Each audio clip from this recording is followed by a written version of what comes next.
What is up, YouTube? Welcome back to another episode of Parker Goes Carnivore. I'm your host, Ryan Parker, and today we're going to be talking steak. That's right, everything about steak, from what kinds of steak I cook, and more importantly, how I cook them.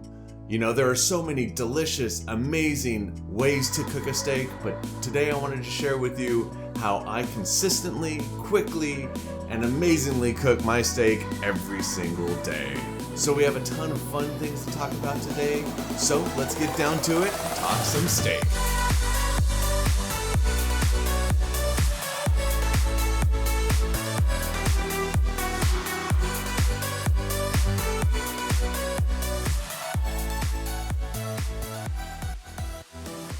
Welcome back, my fellow carnivores. How we doing out there? Oh, today is an exciting one. I've been looking forward to making this video for quite some time. I have been going strong on this carnivore diet for now 3 years, and pretty much what I have evolved to and what I like to eat every day is steak and eggs. Simple as that. Beef, water, egg, salt. It's that simple. And, you know, my palate has changed over the years, but every day, pretty much consistently, I'm cooking a steak and I'm cooking eggs. So I wanted to break down how I cook my steak for a consistent, clean, easy meal, and it doesn't take too much time out of your life to do this. I have cooked hundreds of steaks, and I think I found the quickest, easiest way to do it. And I wanted to share with you how I cook my steak and what kinds of steak I do and how I prepare them and how I cook them and how I finish them. So I wanted to first start off with talking about the different types of steak that I normally cook. Now, I source about 90% of my meat from ButcherBox. It's a meat delivery service here in the United States. They ship out grass-fed, grass-finished beef from Australia. It's all frozen, and I usually stock up on thick-cut ribeyes and thick-cut strip loins. These are usually about 1.5 inches thick, 18 ounces, and they are my go-to. But I also get ranch steaks, and I also get fillets, which are probably my least favorite just because they don't have a lot of fat in them. I also get sirloin caps, which are picanha. It's basically a top sirloin, but they keep the fat cap on it. It's very popular in Brazil. Oh, that's a really good choice of steak. Absolutely. Good flavor plus a lot of fat. Can't go wrong with that. And then also out here on the West Coast, we have tri-tip. It's basically a steak. It's nice and fatty. It's a great deal. If you have access to tri-tips, I highly suggest checking them out. But these are the steaks that I cook, and normally 9 times out of 10, if I had a preference, it's going to be a ribeye. And I love the grass-fed, grass-finished taste. That might not be the case for you. You might like a prime. And of course, we all could probably agree that Wagyu is what's up. And I've recently had the pleasure of eating some Japanese Wagyu as well as some F1 Wagyu and some domestic Wagyu for my birthday. I recently turned 40, and it was probably one of the best steak experiences of my life. Nevertheless, let's get back to how to cook a steak in your own home. You know, like I said, I use ButcherBox. I love them. I recently did purchase a quarter cow from Hat Cattle Ranch out in Texas. I'm very excited to get that shipment and compare the different styles of beef between what I get from ButcherBox, which I've been eating for the better part of 3 years, versus this domestic grass-fed, grass-finished beef. Very excited to support a USA cattle rancher. There are so many different amazing ways to cook a steak, and while I've tried a majority of them, I haven't had access to a couple tools. So let's look at each and every way to cook a steak and the reasons why you should do it or the reasons why you shouldn't do it. So first and foremost, there's the oven method. You can throw your steak in a nice oven-safe container or pan or dish and then throw it in the oven for a little bit. And then once it's ready, you can pop that thing out and then pan fry it the rest of the way, almost like a reverse sear. And while the oven method is great, there is a lot of cleanup involved, and there's a lot of different tools you'll need to use to get this steak cooked to perfection. So oven, great way to cook your steak, but maybe not the most convenient. There's the pan fry method. The pan fry method is great, and it usually can get an amazing tasting steak out of it with a really nice crust, a nice char, but you usually have to use some sort of saturated fat, or hopefully you're not using oil, but an oil, so you can get a consistent cook out of it. And while I like to cook with butter, it's hard to keep the butter at a temperature that doesn't go to a flash point and brown the butter and then ultimately burn the butter on your steak. That's the last thing we want to do. Of course, there is the barbecue grill outdoors, but not every day is a nice day. And so that's a lot of prep time too, especially if you got a charcoal grill. It's great for an outdoor barbecue when you have friends over and you got the time to set it up. What I'm talking about today is get in, get out, make your steak, enjoy it, and then move on with the rest of your day. There's also the smoker method, which is an even longer process. I love my Traeger to death and I use it all the time. I do put my cast iron pan in the smoker, 500 degrees, and it gets that cast iron pan up to about 800. What I'll do is I'll smoke the steak for a few minutes first, and then I'll put a ton of butter in the pan and then sear it, a reverse sear on the smoker. Produces a very fun flavor. Definitely love the smoke flavored aspect to this way of cooking, but once again, it's time consuming. It's a lot of cleanup and you're in and out of the house, and not every day is a beautiful day to be smoking. There is also the sous vide method. This is a controlled temperatured water cook where you vacuum seal a steak and then you put it into a container that is heated up from a sous vide machine, and it consistently cooks the steak. This is a great method to cook, but it takes a very long time, and not everybody has a sous vide machine. And then you would pan sear it on the other side to reverse sear.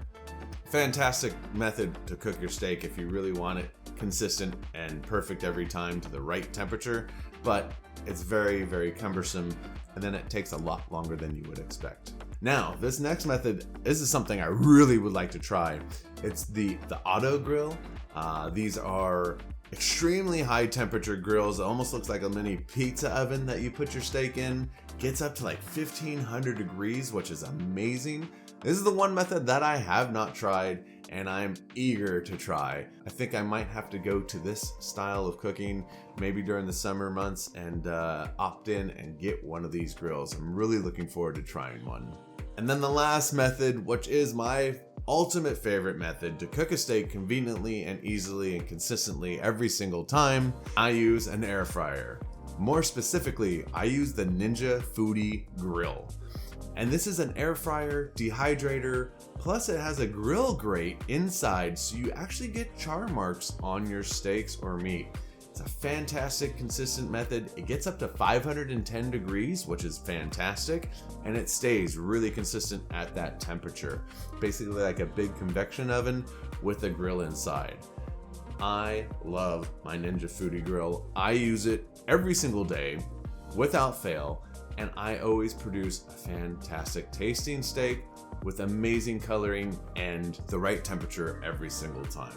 The most important part is cooking your steak to your preferred level. I like it rare. The rarer the better for me. So when I cook for other people, I know to cook it a little longer. That is just amount of time that you cook on your grill. So what do I cook my steak in? Well, I don't cook my steak in anything. I actually just put a little bit of salt on it. We'll get to seasonings in a little bit. And then I cook my steak, and then once the steak's done cooking and during its resting period on a cutting board, I'll float some butter on top. A lot of people coat their steaks in oils, which is not good. You don't want to be using oils. Some people use compound butter and coat their steaks. Sounds amazing. Haven't done that yet. Other people use bacon grease, beef tallow.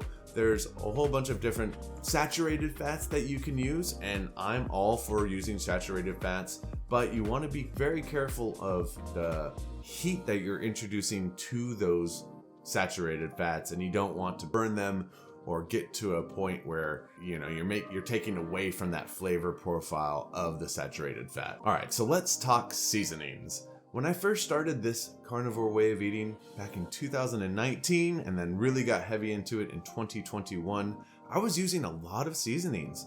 I was just going by whatever tasted good to me. I really wasn't going into what was in the ingredients of those seasonings.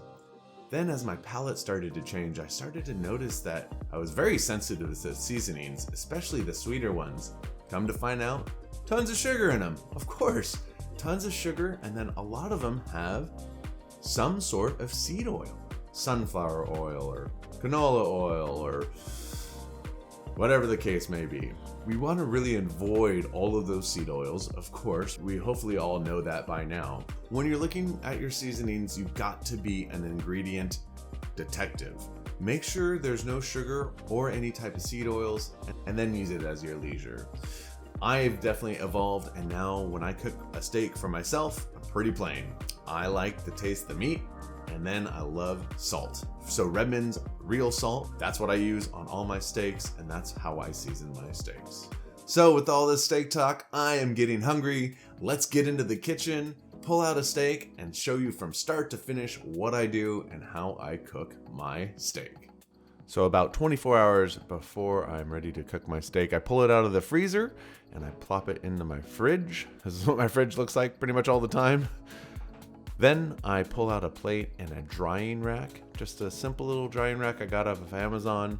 And what I'll do is I'll cut open the steak, season it, and let that sit on the drying rack for about 45 minutes.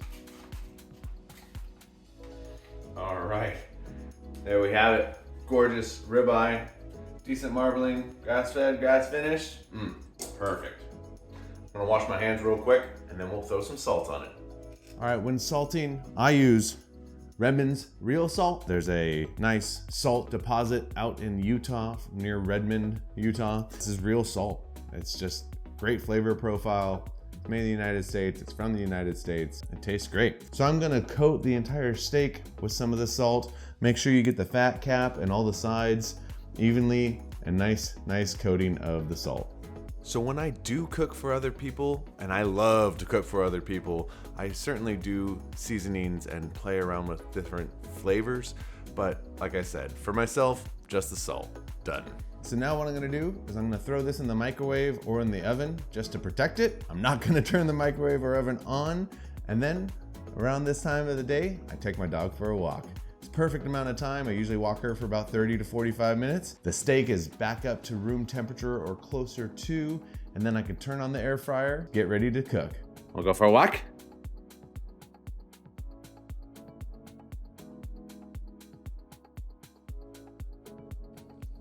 So now that we're back from our walk, I start the air fryer up. I set it to 510 degrees, which is the maximum setting. And then it takes about 5 minutes to warm up to 510 degrees. And then here we go. Nice, beautiful ribeye, just coated in salt. Plop that down onto the grill, and then I'll set the time for roughly 14 minutes.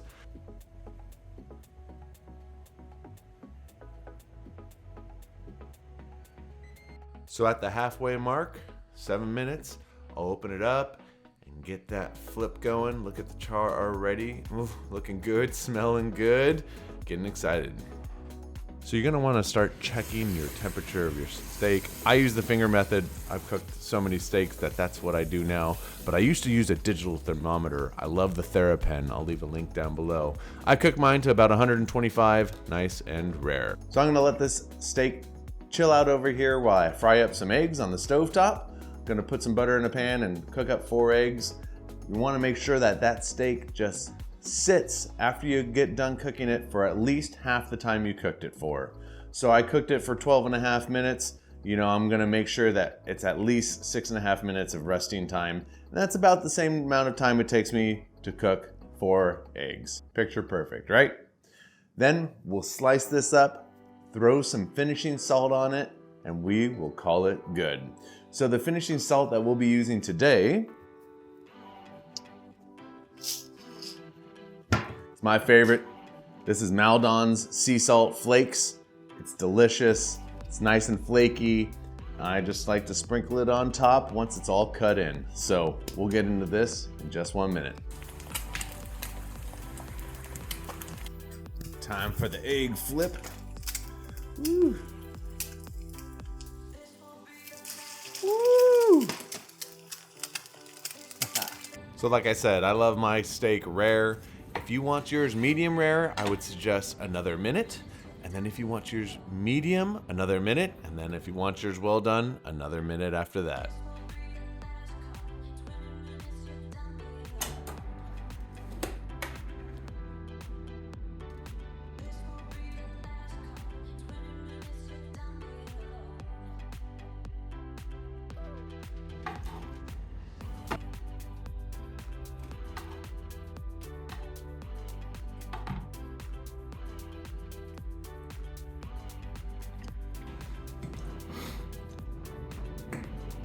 Cheers.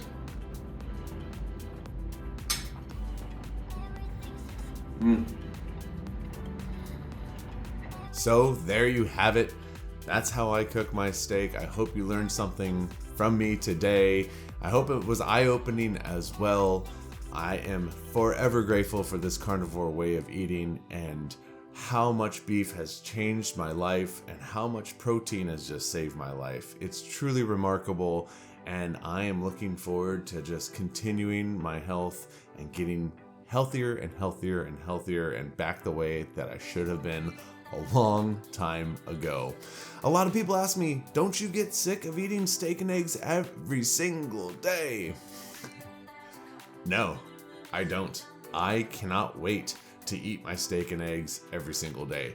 And the thing is, it's not that I'm hungry every single day. Like, yeah, sure, I know it's time to eat, but I don't have the hunger that I had before when I was addicted to sugar and carbs. When I was addicted to sugar and carbs, I was always starving. I was always hungry, and I was always bloated, and I was always miserable. But with the way I'm eating now, I eat a huge ribeye or a huge steak and a whole bunch of eggs, and I'm content until the next time I eat a big steak and eggs the next day. And of course, I don't just eat steak and eggs. I eat chicken and I eat pork, but I prefer beef. 9 times out of 10, I'm gonna eat the beef. I get the all beef plan from Butcher Box, and then I definitely stock up on the thick cuts because that's what I prefer. So, I hope you're not sick of steak yet. I'm ready for my next one. Cannot wait for tomorrow. I got a strip loin in the fridge ready to go.